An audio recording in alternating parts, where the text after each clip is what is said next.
संस्थागत नियोजन ही है। संस्थागत नियोजन में हम इसके विशेषताओं के बारे में बात कर चुके हैं।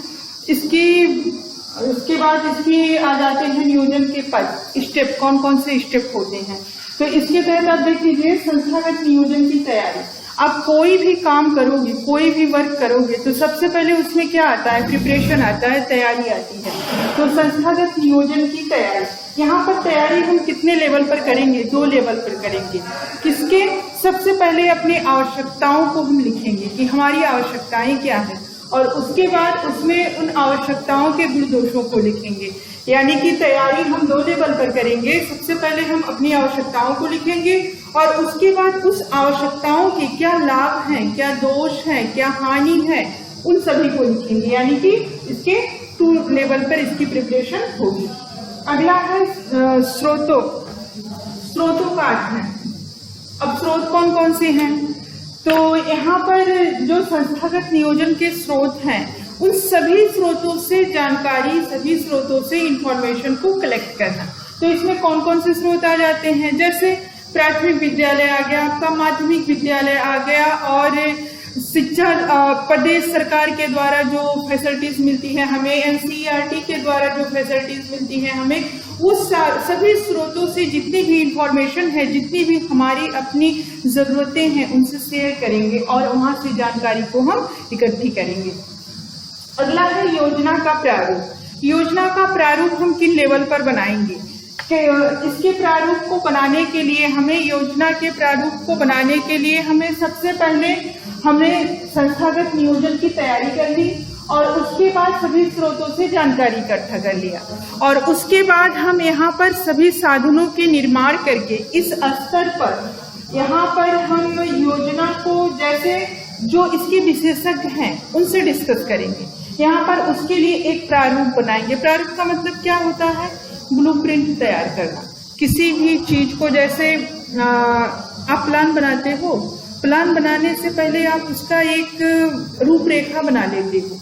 तो वहाँ पर, यहाँ पर भी यही है कि हम योजना को बनाते हैं। तो अगर जो संस्थागत नियोजन की हमने पूरी तैयारी कर रखी है, पूरी डाटा हमने यहाँ पर कलेक्ट कर रखा है, उसके बाद योजना के लिए हम एक ब्लूप्रिंट तैयार करेंगे। और ब्लूप्रिंट हम तैयार करेंगे तो यहाँ पर हमें जो विषय विशेषज्ञ हैं, जो उसके एक्सपीरियंस होल्डर हैं, उनसे बातचीत करेंगे, उनसे जानकारी इकट्ठी करेंगे और उसका एक नया रूप निर्माण करेंगे।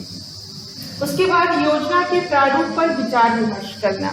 यहाँ पर जैसे हमारे पास सारी चीजें इकट्ठी हो गई हैं, लेकिन यहाँ पर डिस्कस भी मस्ट इम्पॉर्टेंट रोल रखता है। डिस्कस हम किससे करेंगे, तो यहाँ पर डिस्कस के लिए हम शिक्षा अध्यापक, जो विद्यालय के प्रधानाध्यापक हैं, शिक्षक हैं, छात्र हैं, और प्रबंध समिति के लोग हैं, और स्वयं सेवक संगठन के सदस्य हैं, इन सभी के साथ मिलकर हम डिस्कस करेंगे।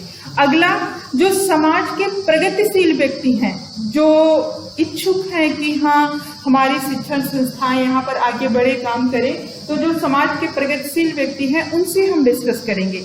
और अगला कि जो संस्थागत नियोजन के राजकीय अधिकारी हैं उनसे हम डिस्कस करेंगे। यानी कि यहाँ पर डिस्कशन हम 3 लेवल पर करेंगे। फर्स्ट लेवल पर डिस्कशन हम शिक्षक, प्रधानाध्यापक और छात्र, प्रतिनिधि मंडल के सदस्य और जो स्वयंसेवी संस्थाएं हैं या ग्राम शिक्षा समिति के कमेटी के जो सदस्य हैं उनसे हम डिस्कस करेंगे। और सेकंड लेवल पर हम डिस्कस जो करेंगे वो समाज के प्रगतिशील व्यक्तियों से करेंगे। और तीसरे लेवल पर जो हम डिस्कशन करेंगे वो संस्थागत नियोजन के जो राजकीय अधिकारी होते हैं उनसे हम डिस्कशन करेंगे। अगला है संस्थागत नियोजन का क्रियान्वयन, यानी कि इसको हम कार्य रूप में कैसे चलाएंगे। तो इसको कार्य रूप में प्रारंभ करने के लिए सबसे पहले प्रधानाध्यापक जो है इसके 2 कैटेगरी पे काम करेगा।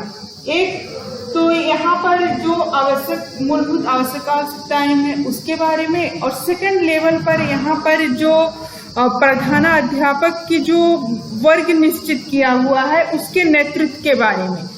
तो यहाँ पर क्रियान्वयन के लिए जो शिक्षण संस्थाएं अनुदान देती हैं उनसे भी डिस्कस करेंगे। और अगला है संस्थागत नियोजन का मूल्यांकन। मूल्यांकन हम किस बेस पर करेंगे, देखिए, मूल्यांकन से सीधा सा मतलब है फीडबैक से। फीडबैक क्या होता है, हम जब किसी काम को करते हैं और उसमें ये देखते हैं कि हमारा काम सक्सेस है या नहीं सक्सेस है, तो यहाँ पर मूल्यांकन भी हम 2 लेवल पर करेंगे।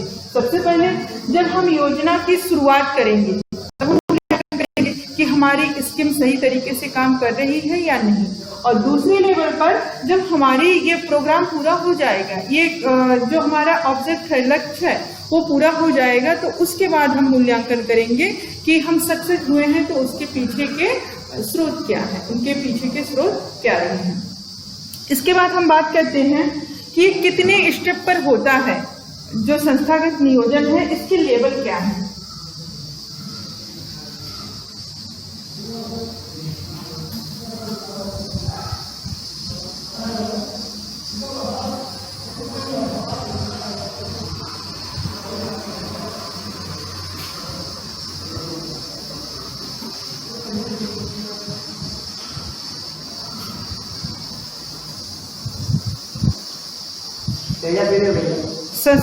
संस्थागत नियोजन के स्तर।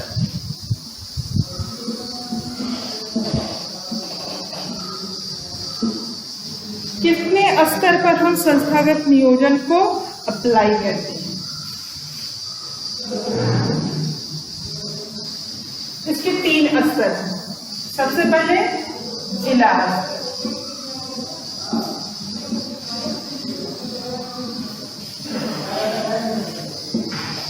दूसरे स्तर पर है राज्य स्तर,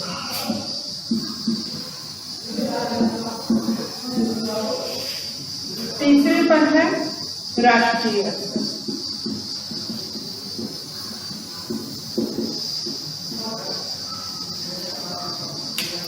राज्य स्तर पर क्या होता है, राज्य स्तर पर यहाँ पर जिला शिक्षा अधिकारी, एक जिला शिक्षा अधिकारी होता है जिसके निर्देशन में काम को किया जाता है। और राज्य स्तर पर क्या होता है कि जिला शिक्षा, जो जिला स्तर है और जो राज्य स्तर है, ये दोनों के मध्य एक कड़ी का काम करता है, एक कड़ी का काम करता है दोनों के मध्य में। यानी कि जिला स्तर और राज्य स्तर के बीच का जो एक इंफॉर्मेशन है,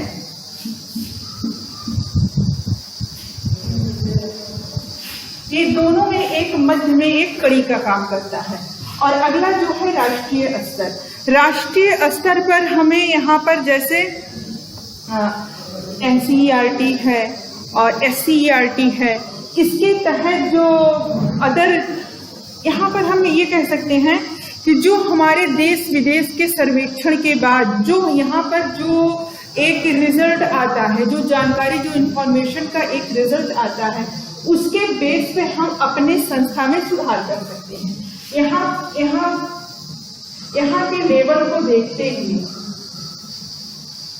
हम अपने यहाँ पर सुधार कर सकते हैं। ये तीनों एक चेन के माध्यम से है, ये तीनों एक श्रृंखला के माध्यम से है। जिला स्तर, राज्य स्तर और राष्ट्रीय स्तर। जिला स्तर पर हमें यहाँ पर जिला शिक्षा समिति है या जिला शिक्षा अधिकारी के तहत सारी जानकारियां इंफॉर्मेशन मिलती है, और यहाँ पर राज्य स्तर पर SCERT के द्वारा हमें सारी जानकारी इंफॉर्मेशन मिलती है, और यहाँ पर NCERT के तहत हम यहाँ पर जैसे नेशनल करिकुलम फ्रेमवर्क के तहत भी जितने भी पाठ योजना, जितने भी प्रोग्राम है रखे गए हैं, उनका सर्वेक्षण या जानकारी इकट्ठा करने के बाद हम इसको अपने यहाँ संस्था में अप्लाई कर सकते हैं, अपने यहाँ पर हम सुधार कर सकते हैं और अधिक से अधिक लाभ प्राप्त कर सकते हैं, और हमारा जो एक वांछित उद्देश्य है, जो ऑब्जेक्ट हमने निर्धारित कर रखा है, उसको प्राप्त कर सकते हैं। उसके बाद यहाँ पर आप ये देख सकते हैं कि संस्थागत नियोजन के कुछ दोष भी होते हैं, जैसे इसकी कुछ समस्याएं भी होती हैं। जैसे संस्थागत नियोजन कभी कभी अपने स्कीम को बहुत बढ़ा चढ़ा कर बताती है और उस जो उनका ये टारगेट है ये पूरा नहीं हो पाता।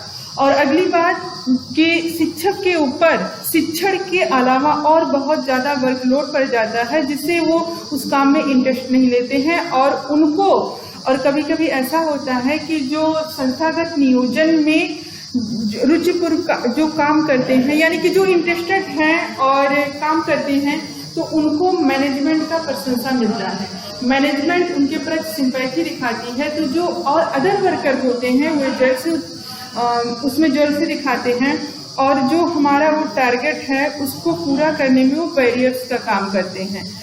आप ये कह सकते हैं कि तुच्छ राजनीति भी इसमें कहीं कहीं पर दिखाई देती है, जिसकी वजह से हम अपने उस टारगेट को पूरा नहीं कर पाते हैं।